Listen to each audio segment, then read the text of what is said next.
So, JD, did you find any good news this week? You know what, Gary? I didn't. It's kind of a lame news week this week. Yes. Well, at least we managed to scrap together a few things you might find interesting. So here's your industry news. Remember those console-exclusive levels from Metal Gear Solid 5 Ground Zeroes? Well, they won't be exclusive for long.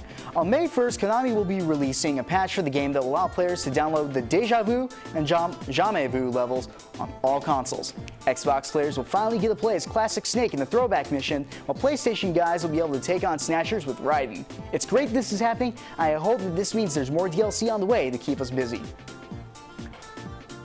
The world of Minecraft is going to be receiving yet another change with the upcoming 1.8 update. The update will include customizable options for the game's terrain generator, such as being able to disable or enable lava oceans and water lakes. There will now be 16 sliders to determine the terrain that will be generated in the world. Wow, it looks like all those new features will give players a lot more creative freedom to build the world they'll end up rebuilding. Also, floating islands are back. There's not a set date for the 1.8 update, but developer Jens Bergensten said on Twitter in March that it may come out sometime in May. Region block has made it hard to import games they've yet to release in the US, but thankfully, that doesn't affect controllers. In order to keep their marketing push that includes a Mario Kart 8 Wii U bundle, Nintendo of Europe will be releasing 2 new designs for the Wii Remote Plus that include color schemes based off of Peach and Yoshi. Clearly designed to complement the Mario and Luigi remotes that were released last year, I'm really fond of the Yoshi design, and I hope that these make their way stateside. If not, then I should probably start calculating the shipping fees. Those are going to be really nice collection pieces, and it'll look great next to my Yoshi 3DS XL. Slightly Mad Studios released a new trailer for the upcoming racing game Project Cars. The studio is living up to its name by boasting that the game is the most authentic, beautiful, technically advanced racing game on the planet. Hopefully they aren't too mad. The trailer is comprised of in-game footage, but it's not clear which platform. The game is set to launch sometime in November for the Xbox One, the PS4, PC, SteamOS, and the Nintendo Wii. The game will also feature dynamic time of day and weather systems, among other features that Slightly Mad believes will leave their competition in the dust. If that's true, then we're in for one heck of a ride. This past week, some gamers were finally able to download and play all the PS1 classics on their Vitas, believing Sony had finally gotten rid of all the licensing red tape that prevented some of the games to be used on the device.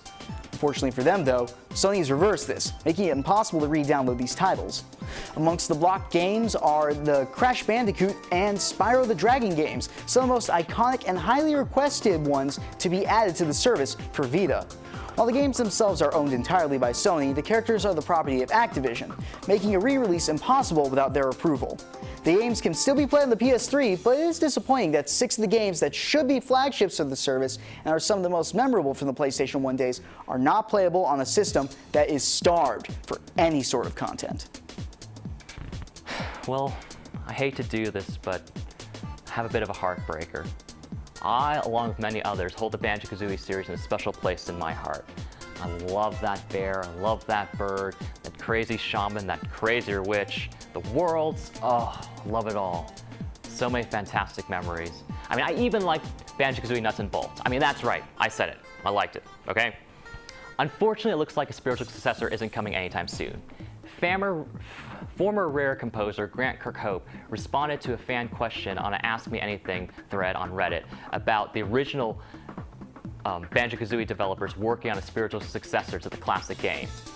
Kirk said that they had a character drawn up, a demo level created, but the project fell apart because everyone had other priorities. I mean, it's like reading about Lady Gaga's hip injury all over again.